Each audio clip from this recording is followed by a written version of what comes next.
Boa noite, pessoal. Estamos mais uma vez aqui, direto da 26ª Consciência Cristã, direto do stand da Igreja Bíblica Semear, para mais um programa do Projeto TV IBS, o programa O Homem Além do Ministério. E para conversar um pouco e contar a sua história, por trás do seu ministério, que é tão conhecido, nós temos hoje, amém, aquele que já tem a plaquinha de patrimônio aqui da Consciência Cristã, que está desde o princípio, pastor Joaquim de Andrade. Boa noite, pastor. Boa noite. Boa noite a todos que estão aí sintonizados neste canal. É um prazer estar com vocês aqui. E eu quero dizer que a minha amizade, com a Igreja Bíblica Semear, com o pastor Luiz Vieira, o pastor também Luiz, olha, é de longas datas. Eu me lembro muito bem disso. A primeira vez que eu vim a Campina Grande, há 25 anos atrás, a primeira igreja que eu fui fazer a divulgação do Encontro para a Consciência Cristã foi a igreja do pastor Luiz Vieira. Então nós estivemos lá, na época não era nem o pastor Luiz Vieira, era o pastor Vieira. Isso. O pastor Antônio Vieira. Então eu me lembro muito bem disso. Fizemos a divulgação ali do primeiro Encontro para a Consciência Cristã, tivemos uma boa adesão, e tanto é que a igreja tem até hoje cooperado com este evento. Já vamos aí para a 26ª edição. 25 anos de Encontro para a Consciência Cristã. Olha, o tempo passa. Muita história. Muita história. E é claro que o seu nome está ligado diretamente à Consciência Cristã. Por esse relacionamento desde o princípio, por ser um palestrante que é odiado por muitos, mas amado por tantos outros. Sempre tem essa dualidade. Mas o que nós queremos hoje, pastor, no programa, e o propósito do programa é esse, é conhecer um pouco do homem por trás desse ministério tão conhecido, de tanta desenvoltura, tá bom? E a gente queria começar lá no passado, conhecer um pouco de como foi formatado como homem, se já nasceu no lar cristão evangélico ou não. Conte para nós aí lá do princípio, para que a gente possa conhecer mais. Muito importante. São raras as vezes que eu conto esse testemunho que eu vou contar aqui. Ótimo. Então este programa vem realmente preencher um vazio, porque normalmente as pessoas querem conhecer o apologista, não o homem, o apologista.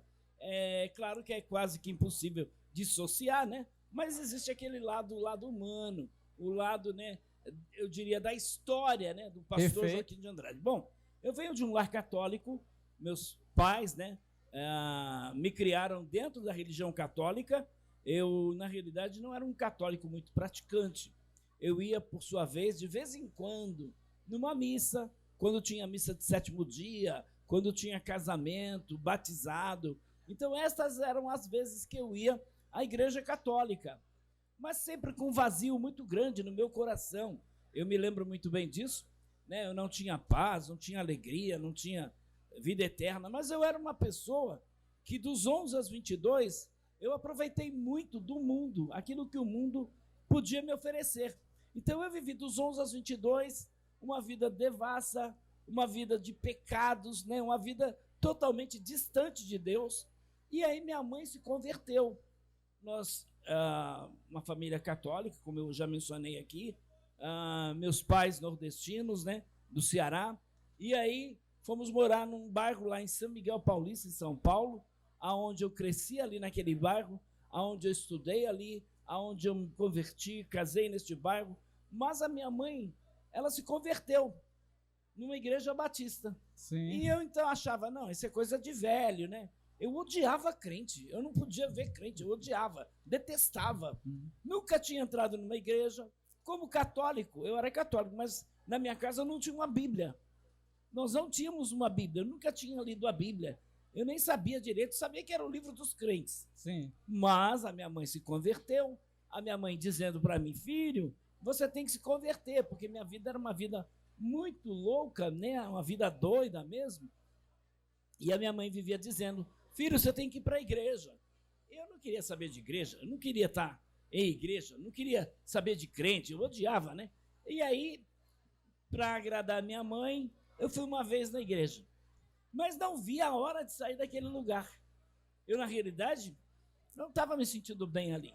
Queria sair, queria ir para as baladas. Eu gostava muito de baile, ganhei concursos de baile, Então, de dança? De dança. Eu era um dançarino mesmo. Bom pé de valsa. Um verdadeiro pé de valsa. E aí, interessante isso, porque essa era a minha vida sem Deus, longe de Deus completamente. E minha mãe, então, insistindo sempre, né? Orando por mim, querendo a minha conversão. E eu estava noivo da Sônia, que é a minha esposa. Nós, então, começamos a namorar. E aí, depois de 5 anos, a gente casou, né? Mas nesse período ficamos noivo e estávamos próximos de casar. Minha mãe dizendo, filho, vai para a igreja, você vai casar desse jeito, com essa vida perdida, não sei o quê. Aí foi a segunda vez. Também não vi a hora de sair daquele lugar. Como eu falei, eu odiava crente, detestava aquele ambiente. Ficava pensando, meu Deus, o que esse pessoal fica fazendo aqui, dentro dessa igreja, né? Tanta coisa boa para aproveitar aí fora. Desperdiçando a vida. Eu pensava assim, dessa forma. Interessante, né? Totalmente uma pessoa perdida mesmo. E aí, fui a terceira vez. Na terceira vez que eu entrei naquela igreja, uma igreja batista, pequenininha, simples, mas eu senti uma presença muito forte do Espírito Santo ali. Uma presença incrível que eu não conseguia entender o que estava acontecendo. Eu não estava deprimido, eu não estava drogado, eu fui para agradar minha mãe, mas chegou lá uma presença muito forte do Espírito Santo, falando profundamente ao meu coração que eu estava perdido, que eu precisava de Deus. Até antes de eu ir, eu não fiquei com aquela ideia, vou lá na igreja, vou me converter hoje, vou entregar minha vida para Jesus. Não, eu estava querendo continuar minha vidinha, mas naquele dia o Espírito Santo falou muito forte. É hoje. É hoje que eu pego esse cabra. E aí não teve jeito. Interessante, porque ninguém fez um apelo. Você quer aceitar Jesus? Quem quer aceitar Jesus, vem aqui na frente. Não teve nenhum apelo. O pastor simplesmente perguntou, algum irmão quer contar um testemunho? Eu não era nem irmão. Aí eu chorando, fui lá na frente e disse, eu quero entregar minha vida para Jesus. Eu quero ser um crente. A partir de hoje, eu quero ser um cristão. Interessante, a minha esposa, a gente... Já era casado? Não. Uma ainda semana não. Antes de casar. Uma semana antes. Casamento marcado na Amém. igreja católica. Sim. E a minha noiva, na época, a Sônia, ela disse assim, ele vai virar crente? Deus me livre. Porque ela, inclusive, quando nós começamos a namorar, ela tinha 16 anos de idade, eu tinha 17. E ela estava, inclusive, estudando num convento católico. E aí, uma coisa interessante nesse dia, né? Porque eu fui lá à frente, a igreja toda chorando, né? Emocionada, aquela presença marcante do Espírito Santo de Deus ali. Sim. E ela disse, eu não vou ser crente, não.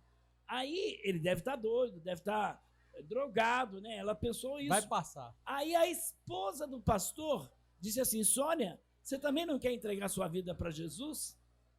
E aí, ao apelo da esposa do pastor, ela foi à frente.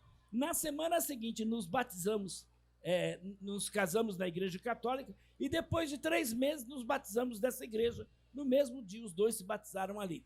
E é interessante porque eu trabalhava na época na tesouraria geral do Unibanco. Sim. Eu estava muito bem financeiramente, estava bem empregado, mas aí, uma coisa muito impressionante, porque com 6 meses de convertido, Deus já estava me chamando para o ministério, tempo integral. Eu, então, comecei a trabalhar como voluntário num Instituto de Pesquisas Cristãs, no ICP. Trabalhei 6 meses no ICP como voluntário, entrei num seminário, comecei a fazer um curso básico em teologia, porque eu não tinha 2 anos de convertido ainda, então não podia fazer um curso bacharel em teologia. Aí fiz o curso básico, depois fui para o bacharel em teologia, e aí, com 1 ano de convertido, Deus, então, me tira do banco para me dedicar tempo integral ao ministério no Instituto Cristão de Pesquisa. Trabalhei ali no ICP, Instituto Cristão de Pesquisas, por 13 anos. Sim. 13 anos trabalhando lá no ICP e viajando o Brasil inteiro, outros países, né? Pregando a palavra de Deus, com muito pouco tempo de convertido. Há 1 ano eu já estava no ministério, estava auxiliando, mas aprendendo muito com mestres ali, como o pastor Natanael Rinaldi, o missionário Paul Carden, o pastor Paulo Romero e tantos outros. Então isso me levou a me aprofundar mais. Aí fiz o curso bacharel em teologia, comecei a fazer muitos cursos de estudos da palavra de Deus, E aí me tornei um apologista. Então, fiz parte, quando então o diretor disse, você tem coragem de deixar o banco para se dedicar tempo integral ao Ministério Apologético? Eu era recém-casado, né? Recém-casado, novo convertido, com aquele gás, né? Aí eu disse, claro, conversei com a minha esposa na época, né? E ela concordou. Aí eu entrei de cabeça e já são quase 40 anos. 40 anos. E a igrejinha lá onde se converteu, a Igreja Batista... Então, me converti naquela igreja. Sim. É interessante, porque também fui crescendo ali dentro. Sim. Crescendo. Eu trabalhava no banco, uma história muito importante para eu contar aqui, sim, que foi o meu chamado apologético, a confirmação do meu chamado apologético. Então, trabalhando no banco, eu pegava o metrô.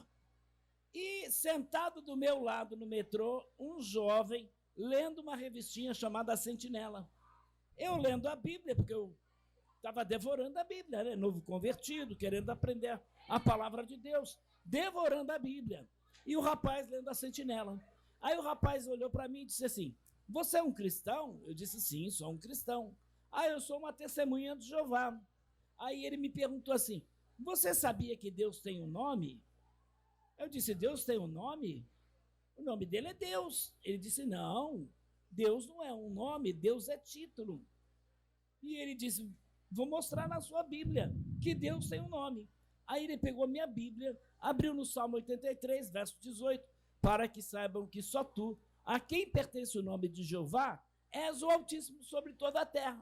Aí ele pegou um monte de textos isolados para me provar que Deus tinha um nome, que eu deveria usar aquele nome, que se eu não usasse aquele nome, eu não estaria fazendo a vontade de Deus. E ele se propôs em dar um estudo na minha casa. Veja, eu era novo convertido. Aceitei o estudo, sim, mas ele vinha e trazia suas indagações e tal, suas colocações, fazendo perguntas se eu queria ir para o céu, que só ia para o céu 144 mil e etc. Mas eu nunca aceitei tudo de imediato. sim. Sempre fui um cara muito questionador. E aí, quando ele veio falar que só 144 mil ia para o céu, eu perguntei para o meu pastor, e aí, como é que é esse negócio?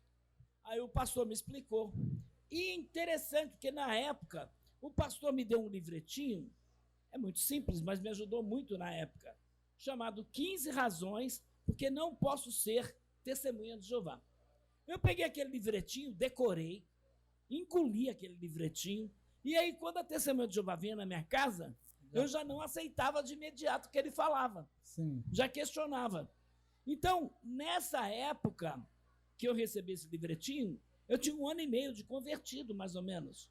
Eu peguei esse livretinho, devorei, e aí, nessa época, eu, então, tive um contato com o Instituto Cristão de Pesquisas. Sim. Fui, então, conhecer o pastor Nathanael Rinaldi, o pastor Paulo Romero, e adquiri muitas informações ali.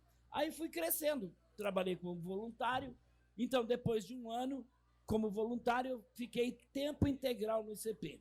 E trabalhei ali por 13 anos, quando, então, o pastor Paulo Romero saiu do ICP, e questões administrativas lá, por não concordar com uma nova administração que assumiu ali o ICP, então eu entrei junto com ele e ele saiu. Aí eu falei, agora eu também vou sair.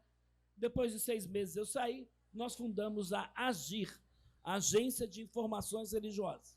Sim. Aí trabalhei mais 9 anos com o pastor Paulo Romero, e aí Deus nos direcionou para fundarmos o CREA, que é o Centro Religioso de Estudos e Informações Apologéticas, que eu sou o diretor deste instituto. Então, nós temos um ministério, que é o Ministério Apologético, que é o CREA, que é o Centro Religioso de Estudos e Informações Apologéticas. Então, eu sou professor em diversas agências missionárias, sou casado com a Sônia, tenho 4 filhos, sim, tenho minha filha Sheila, está com 38 anos de idade, ela é uma bênção, está lá na frente da igreja hoje. Eu tenho um filho chamado Israel, tem 33. Eu tenho uma filha chamada Larissa, tem 28. Eu tenho uma outra filha chamada Giovana. Essa minha filha mora em Portugal. Ela está, inclusive, com 24 anos agora. Então, a minha vida gira em torno da minha família, do meu ministério, que é esse ministério apologético. E pela misericórdia de Deus, tenho viajado aí para 32 países, disse hoje na minha palestra que o único lugar do Brasil que eu não conheço é o Piauí. É Sim. o Piauí. Então, o único veja, estado que não foi nunca ainda. fui no Piauí. O resto, já fui em alguns várias vezes, né? Sim. As grandes capitais praticamente todas e muitas cidades também do interior do Nordeste brasileiro e do Sul e do Sudeste. E aí vem um desafio. Já que a gente está falando do homem, Joaquim de Andrade, e o senhor falou agora, né? O desafio de estar em muitos lugares, né? Para ensinar, para trazer informações importantes, preparar pessoas para a defesa da fé, mas ao mesmo tempo manter os laços familiares. Quais os maiores desafios nessa situação? Viaja para lá, viaja para cá, pouco tempo em casa. Então, como é que vence esse desafio? Muitas vezes eu viajo com a minha esposa, mas muitas vezes as igrejas que nos convidam não têm condições de pagar passagem. Nem a minha passagem tem condições. Sim. E aí é difícil, né? Então, às vezes, faço viagens internacionais, como, por exemplo, eu gosto muito de fazer trabalhos na África, e aí você já sabe, a igreja africana é muito pobre, mal consegue pagar sua passagem. Então, eu tenho que levantar recursos para pagar a minha passagem, e às vezes a gente fica na casa de irmãos, aí uma coisa é receber uma pessoa, um missionário, outra coisa é receber um missionário com a esposa dele. Então, minha esposa, na medida em que é possível, sempre está viajando comigo, como aqui, por exemplo, no Encontro para a Consciência Cristã, ela sempre está comigo. Sim, né? Então, perfeito. todos os anos, a gente tem a oportunidade de trazê-la, ficamos aqui muitas vezes em casas de amigos, ficamos aonde Deus nos coloca. Então, estou aqui há um mês, por exemplo, pregando o evangelho em alguns lugares, em alguns outros estados, e assim vamos fazendo a obra de Deus. Não é fácil. Para quem tem família, eu por 2 vezes pensando na minha família, porque o ministério de tempo integral é muito difícil. Desafiador. Ainda mais um ministério apologético, porque veja, uma coisa é você estar evangelizando índio, evangelizando criança de rua, evangelizando moradores de rua, evangelizando muçulmano. Agora, quando você está trabalhando com seitas, é mais difícil ainda. Por quê? Porque não querem te apoiar nesse trabalho. Acham que é um trabalho inútil, por exemplo. Sim. Pastor, Testemunho de Jeová não se converte. Não adianta. Pastor, adventista é nosso irmão. Por que o senhor fica criticando a igreja? Pastor, para de combater isso. Prega que Jesus salva, cura e batiza com o Espírito Santo. Então eu já ouvi muitos conselhos, até hoje, e veja que já tem 39 anos. Até hoje, essa semana mesmo, recebi de um amigo um conselho para largar isso de lado. Né? Então, aí eu te pergunto, ontem eu estava aqui na Consciência Cristã e alguém me falou, pastor, tem 2 missionários mormons aí dentro.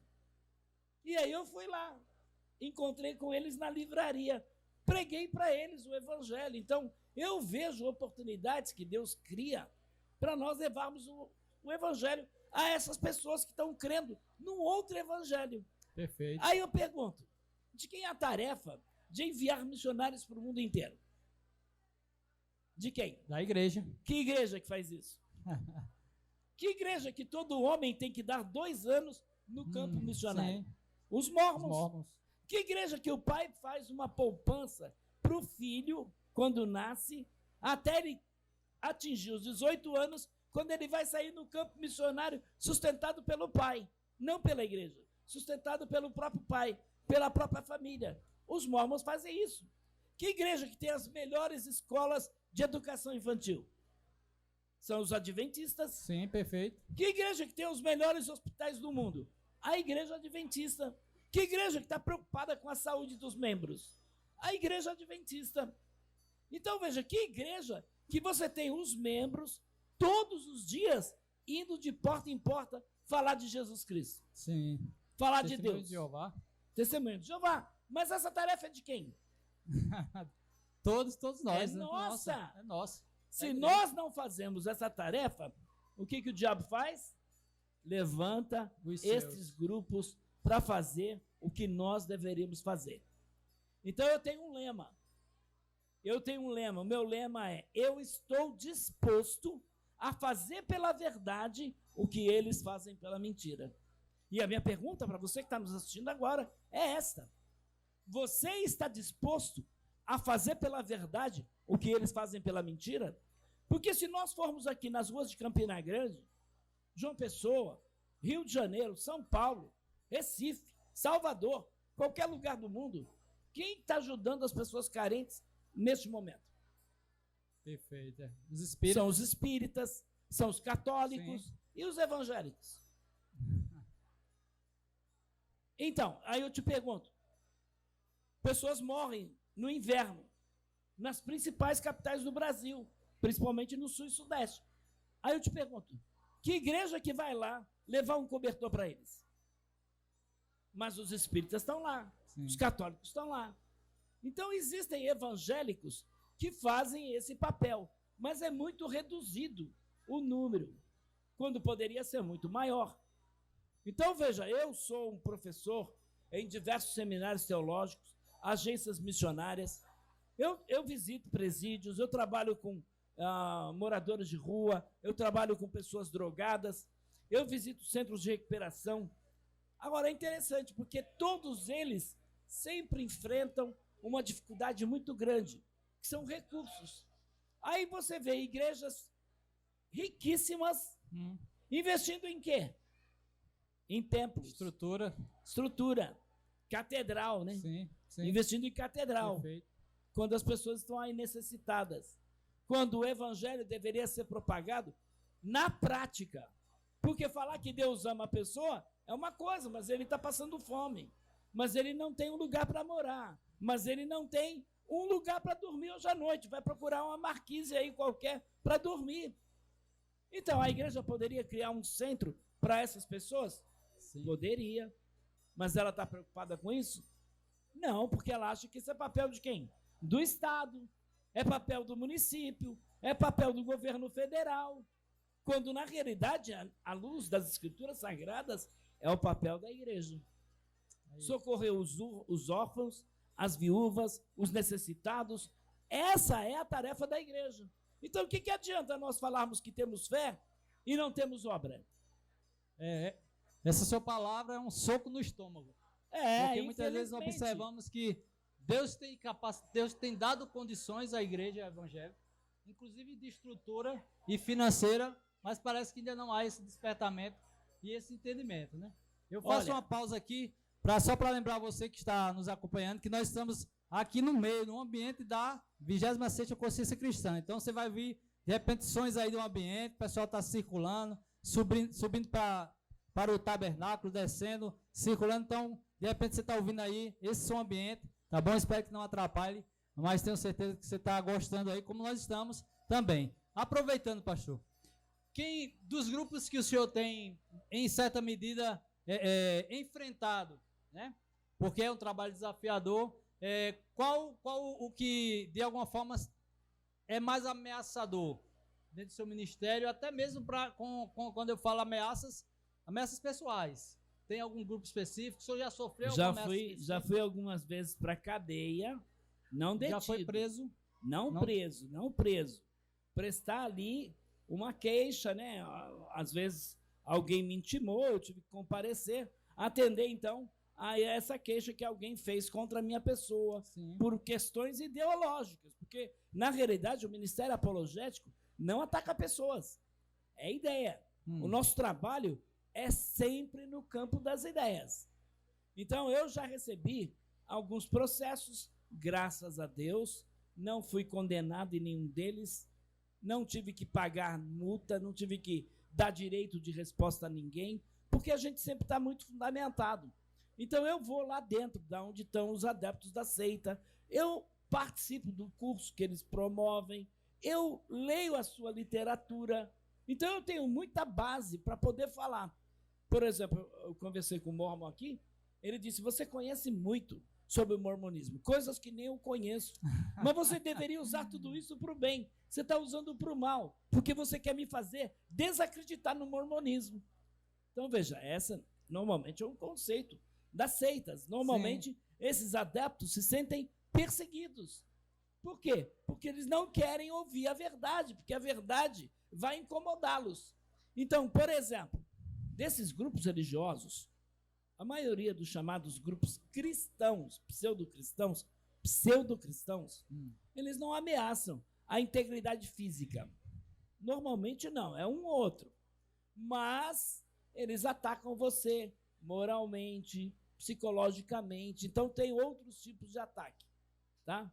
Tem um ou outro que vai querer te agredir. Já fui cuspido, já fui chutado, já tomei empurrão para tudo quanto é lado. Enfim, já tentaram me jogar para debaixo de um viaduto, já tentaram me jogar na frente de um carro. Essas coisas aí é normal acontecer. Cotidianas. É normal, isso é normal. Agora, tem grupos, por exemplo, vou dar um exemplo aqui da Igreja Adventista do Sétimo Dia. A Igreja Adventista do Sétimo Dia, eu considero como uma das seitas mais perigosas para a igreja evangélica. Por que eu considero uma das mais perigosas? Porque qualquer evangélico sabe que o mórmon não é cristão. Qualquer evangélico sabe que uma testemunha de Jeová não é cristã, que o espírita não é cristão. Mas ele não, ele pensa que o adventista é um cristão. Que o problema da igreja adventista é a guarda do sábado. Ah, eles guardam o sábado, nós não guardamos. Ah, eles não comem carne de porco, nós comemos. Isso é de alguma forma de pouca relevância, né, dentro do contexto, se for considerar só isso. Isso, se for só isso, eles estão certos. Sim. Você tem que, de fato, reservar um dia para Deus. Eu procuro reservar todos os dias. O cristão verdadeiro, né, ele não importa se ele trabalha, se ele faz as suas atividades normais, ele tem que fazer como se fizesse para Deus. Então, todo dia antes de sair de casa, Senhor, eu consagro a Ti este dia, usa a minha vida. Ele já está guardando aquele dia para Deus.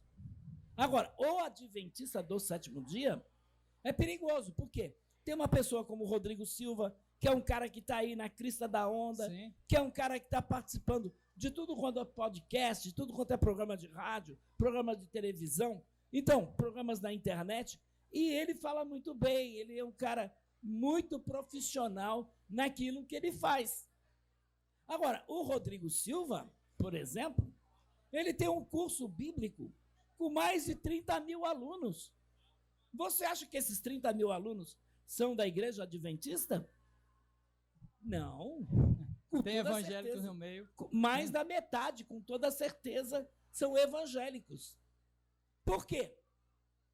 Por causa do Rodrigo Silva, da figura do Rodrigo Silva. O arqueólogo. Por causa de alguns evangélicos que estão apoiando o Rodrigo Silva. Sim. Então, à medida em que amanhã eu estou dando uma palestra com o Rodrigo Silva, amanhã eu estou aí abraçado com o Rodrigo Silva, para cima e para baixo, o que eu estou fazendo? Está testando não só ele, mas como a própria igreja adventista, a igreja dele. Igreja.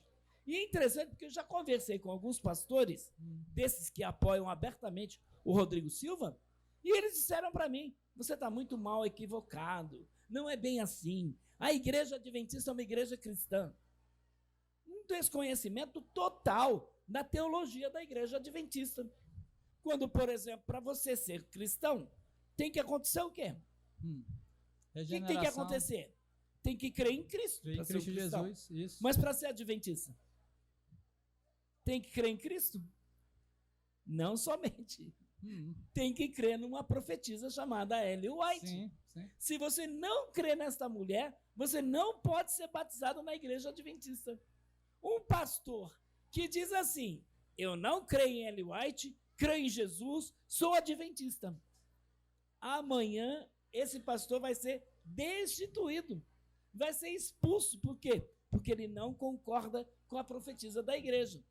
E aí, até eu vi outro tempo, debatendo com um teólogo adventista em São Paulo, num programa de rádio, ele me disse assim, mas vocês têm também suas profetisas. Não, nós não temos profetisas.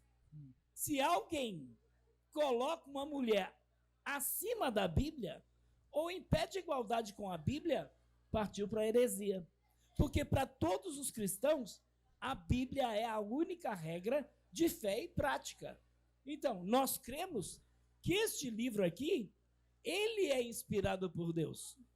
Mas os escritores, qualquer escritor bíblico que a gente tem aí, esses escritores são falhos. Sim. Eles erram. Sim. Eles não têm o mesmo grau de inspiração que qualquer escritor bíblico. Esse é o problema da igreja adventista. Então, eles creem que os livros de Ellen White estão em pé de igualdade com a Bíblia. Eles dizem isso, mas na prática é outra história. Eles dizem que Deus deu uma luz menor para conduzir eles a uma luz maior. Luz maior a Bíblia, luz menor Ellen White. Aí eu te pergunto, se você tem a luz maior que a Bíblia, você precisa de uma luz menor? Não, eu quero aconselhar todos os adventistas que estão assistindo agora a ficarem apenas com a Bíblia, abandonarem essa mulher, porque essa mulher é uma falsa profetisa. Essa mulher ensinou muitas coisas que a Bíblia não ensina. A Igreja Adventista do Sétimo Dia tem um outro Jesus. Quem é o Jesus da Igreja Adventista? O arcanjo Miguel. Sim. Não completou sua obra na cruz do Calvário. Foi completar em 1844. O Jesus da Igreja Adventista do Sétimo Dia tinha uma natureza caída, pecaminosa. Eles dizem, Jesus não pecou, mas ele tinha uma natureza caída. Ora, isso é totalmente contrário ao que diz as Escrituras. Então, o Jesus de qualquer grupo religioso, você tem que analisar quem é o Jesus. A minha palestra hoje, eu falei sobre o Jesus da Bíblia, a divindade de Jesus. Então, o Jesus que você crê é Deus? O Jesus que você crê, ele é 100% Deus, 100% homem? O Jesus que você crê ressuscitou dos mortos? O Jesus que você crê é o único caminho que te conduz a Deus? Porque, veja, os católicos apostólicos romanos, eles creem em Jesus? Vão dizer que creem. Sim. Mas eles podem ir diretamente a Deus? Não. Por isso precisam da mediação de quem? De Maria, dos santos. Então, nós evangélicos respeitamos muito Maria, mas Maria não pode nos salvar. Maria não pode ouvir as nossas orações. Maria não pode fazer nada por nós. Agora, Jesus não.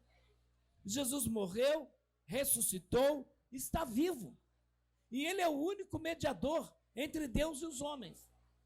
Então, vejam, uma religião que ensina esse tipo de coisa, como é que a gente vai apoiar? Como é que a gente vai aprovar irmãos nossos defendendo essa igreja? Esses irmãos são totalmente ignorantes no que diz respeito ao que de fato é o adventismo. Estou falando de uma seita, poderia falar de muitas outras. Esse é o pastor Joaquim Andrade, que transpira defesa da fé apologética, tá certo? Que está mais uma vez na 26ª Consciência Cristã, tá bom? Dessa oportunidade, podemos aqui já caminhando para o final da entrevista, infelizmente, né? Está acabando o tempo, mas conhecendo um pouco da sua história, né? De onde saiu, né? De como Deus o conduziu a esse ministério tão aí singular, né? De circular o mundo, como ele já falou, de muitas vezes pôr a própria vida em risco, enfrentar grupos, né, que muitas vezes o perseguem apenas por pregar a verdade, por defender a verdade. É interessante porque Jesus disse assim, bem-aventurados sois quando vos perseguirem por causa do meu nome. Bem-aventurados sois quando vos injuriarem por causa do meu nome. Bem-aventurados sois quando vos encarcerarem por causa do meu nome. Bem-aventurados sois quando vos matarem por causa do meu nome. Então eu não posso ter minha vida como preciosa. Quem quiser ganhar a sua vida por amor de mim, perderá. Mas quem perder a sua vida por amor de mim, achará. Então isso é o cristianismo. Não é você viver para você mesmo. Paulo disse, não mais eu vivo, mas a vida que agora vivo, vivo na fé do Filho de Deus, que por mim morreu e se entregou por mim. Então, claro que eu estou muito longe do apóstolo Paulo, mas nós, cristãos, temos que ter esta mentalidade, que a nossa vida não é preciosa, que o partir é estar com Cristo, que o morrer é lucro. Mas as pessoas não veem. Infelizmente, nós vivemos uma geração de crentes que não estão preocupados em conhecer aquilo que creem, não estão preocupados em defender a fé cristã, não estão preocupados com milhões de pessoas que estão aí indo para o inferno. Mais de 3 bilhões de pessoas não conhecem Jesus. Agora, como é que ele vai ser conhecido? Quando eu for pregar o evangelho. Quando você, que está nos assistindo agora, for pregar o evangelho. Como ouvirão se não há quem pregue? Como pregarão se não for enviado? Então, bem-aventurados são os pés daqueles que anunciam o Evangelho de Cristo. Amém. Enquanto eu viver, vou proclamar o Evangelho a todas as pessoas, a Amém. Todas as criaturas. A Bíblia não diz para você pregar para um grupo específico. Não. O Evangelho tem que ser pregado a toda criatura. Mórmon, espírita, católico, maçom, enfim, a todos. O ateu, o budista, o muçulmano, todos têm que ouvir o Evangelho de Jesus Cristo. Amém. Pastor, para encerrar, já nas considerações finais, eu queria que o senhor resumisse o seu ministério, sua vida cristã, seu ministério, em uma palavra ou duas, né, dentro daquilo que o senhor pode expressar. Né? Nós tivemos numa entrevista anterior o pastor Orivan Marinho, né, que resumiu toda a sua história de vida, né, cristã e daquilo que Deus fez com a palavra providência. Como é que poderíamos, então, resumir, né, em uma ou duas palavras a vida do pastor Joaquim? Duas palavras é defesa da fé. Eu respiro isso, eu vivo isso 24 horas por dia, preocupado em defender a fé que de uma vez por todas foi entregue aos santos. Veja, a defesa da fé é uma obrigação de todo cristão. Mas Deus me chamou com um ministério específico. Preparar você para evangelizar outros. Outros que estão aí sendo enganados por seitas, religiões, grupos que não pregam a verdade da palavra de Deus. Então eu, enquanto viver, vou anunciar o evangelho, vou falar desses grupos religiosos à luz da Bíblia. Nós não atacamos pessoas, nós atacamos ideologia, ideologias contrárias à Bíblia. Então, se você quer conhecer mais sobre esses grupos religiosos à luz da Bíblia, entre em contato conosco. Se você não se inscreveu ainda no meu canal, pode se inscrever no YouTube, PR Joaquim Andrade. PR Joaquim Andrade. Você vai me encontrar no YouTube, no Instagram, no Facebook, no Telegram, no Twitch, todas essas redes sociais aí, nós estamos ali divulgando as verdades da palavra de Deus. Amém. É isso aí. O endereço já foi dado, tá bom? Visita lá o canal se você não conhece, tá certo? Para conhecer mais, tá certo? E de repente tem um material aí para fazer, ok? A sua defesa de fé. Nós vamos encerrando por aqui, tá bom? Não esquece de deixar seu like, tá bom? Se inscreve no canal, vamos projetar, ok? Essas entrevistas tão maravilhosas que temos tido aqui, direto da Consciência Cristã, tá bom? E certamente nós vamos abençoar outros irmãos, tá bom? Até a próxima, se Deus quiser. Obrigado, pastor Joaquim Andrade. E até a próxima, se Deus assim nos permitir. Deus abençoe, sucesso nessa nova empreitada. Deus abençoe a todos e até a próxima.